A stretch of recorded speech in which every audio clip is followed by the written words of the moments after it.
ओम शांति। ओम शांति। आज की मुरली में बाप दादा हम बच्चों को एक बहुत ही सुंदर आश्वासन दे रहे हैं। बाबा कहते हैं, मीठे बच्चे, बाबा आए हैं तुम्हें बेहद की जागीर देने। तो ऐसे मीठे बाबा को तुम प्यार से याद करो तो पावन बन जाएंगे। इतना मीठा महावाक्य है ना, बस एक बाप को प्यार से याद करना है और पावन बन बेहद का वर्षा ले लेना है। जी। आज की मुरली इसी याद की यात्रा और उस बेहद के वर्षे के रहस्य पर बहुत ही सुंदर प्रकाश डालती है। तो चलिए शुरू करते हैं। मुरली की जो नींव है वो एक बहुत ही अनोखे कॉन्सेप्ट पर है, दो बाप और उनसे मिलने वाला वर्षा। जी। दुनिया में तो हम एक ही लौकिक पिता को जानते हैं, ये दो बाप का रहस्य क्या है? ये बहुत ही मौलिक समझ है। मुरली समझाती है कि हर आत्मा को जीवन में दो तरह की विरासत मिलती है। अच्छा। क्योंकि उसके दो पिता हैं। पहले तो है लौकिक पिता, मतलब हमारे शारीरिक पिता। हाँ। जिनसे हमें हद की जायदाद मिलती है, घर, प्रॉपर्टी। बिल्कुल, वो हद का वर्षा है जो इसी जन्म तक रहता है और विनाशी है। और दूसरे पिता? दूसरे हैं हमारे पारलौकिक पिता, शिव बाबा। हाँ, शिव बाबा, परमात्मा, जो सभी आत्माओं के पिता हैं।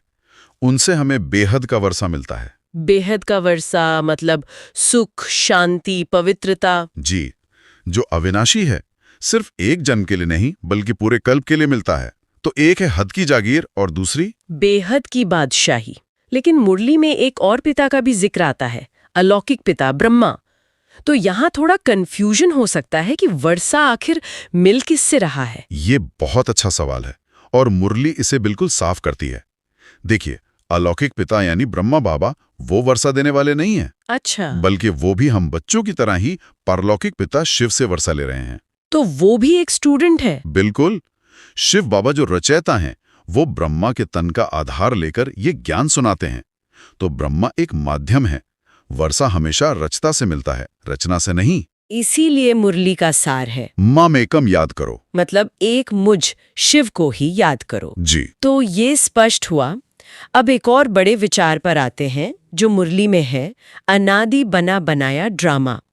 इसका क्या मतलब है? ये तो ऐसा लगता है जैसे सब कुछ पहले से तय है। हाँ, ये गहरा आध्यात्मिक सिद्धांत है। मुरली में सृष्टि चक्र की तुलना एक नाटक से की गई है, एक ऐसी फिल्म जो हूबहू रिपीट होती है। मतलब कोई बदलाव नहीं हो सकता? कोई बदलाव नहीं।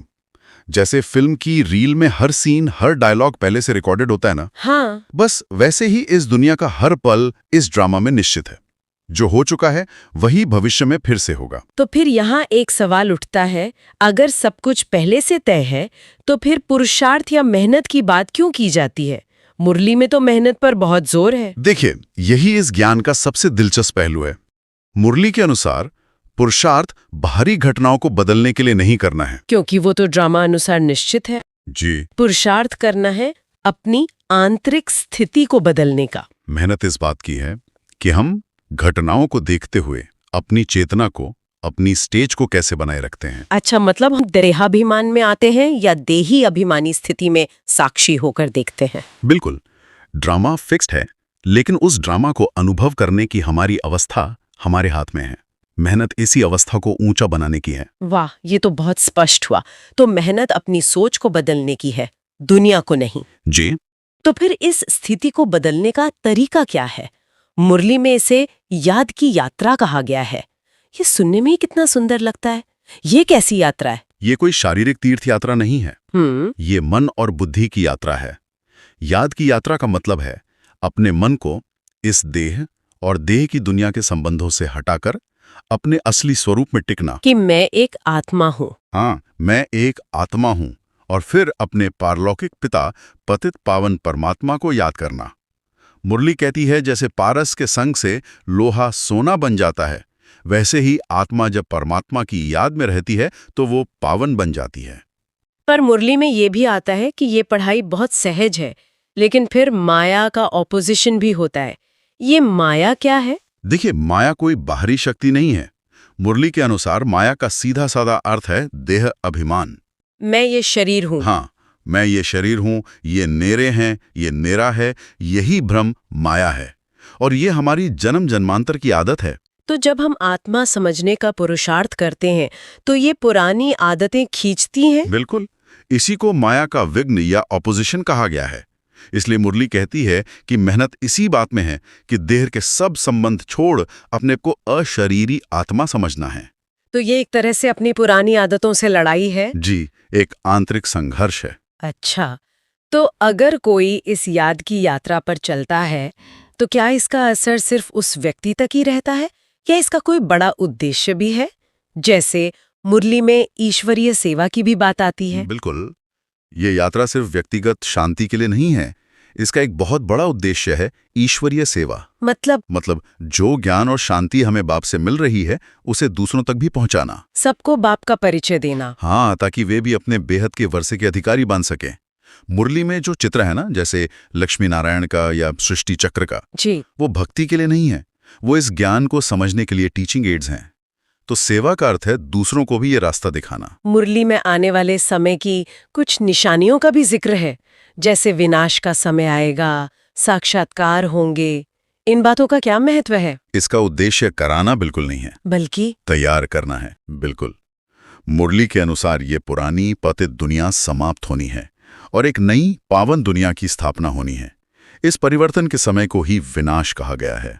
और उस समय जब चारों तरफ हाहाकार होगा, तो जो बच्चे याद की यात्रा में पक्के होंगे वो अपनी आत्माभिमानी स्थिति में स्थित होकर अतीन्द्रिय सुख में रहेंगे। मतलब वो डर और दुख से परे एक चट्टान की तरह स्थिर रहेंगे। जी, तो इन निशानियों का जिक्र महावीर बनने की प्रेरणा देने के लिए है, ताकि हम उस समय साक्षी होकर देख सकें। ये तो हुई प्रक्रिया की बात। अब मुरली में आत्मा के स्वरूप का भी एक बहुत अद्भुत वर्णन है। हाँ, बहुत वंडरफुल। कहा गया है कि एक छोटी सी बिंदी जैसी आत्मा में 84 जन्मों का पाठ अविनाशी रूप से भरा हुआ है।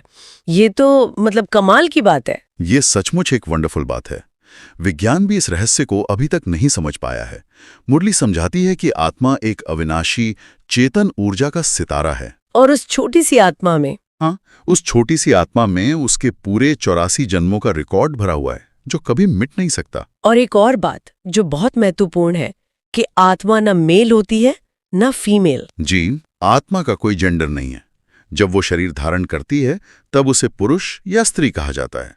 असल में तो सभी आत्माएं भाई भाई हैं, एक परमात्मा पिता की संतान। बिल्कुल। चलिए, अब इस पूरी चर्चा को अगर हम समेटें तो आज की मुरली से धारणा के लिए, मतलब जीवन में अपनाने के लिए मुख्य बातें क्या होंगी? 2 मुख्य बातें हैं। पहली, आंतरिक स्थिति के लिए खुद को देही अभिमानी यानी आत्मा समझकर बाप की याद की यात्रा पर तीव्र गति से चलना है।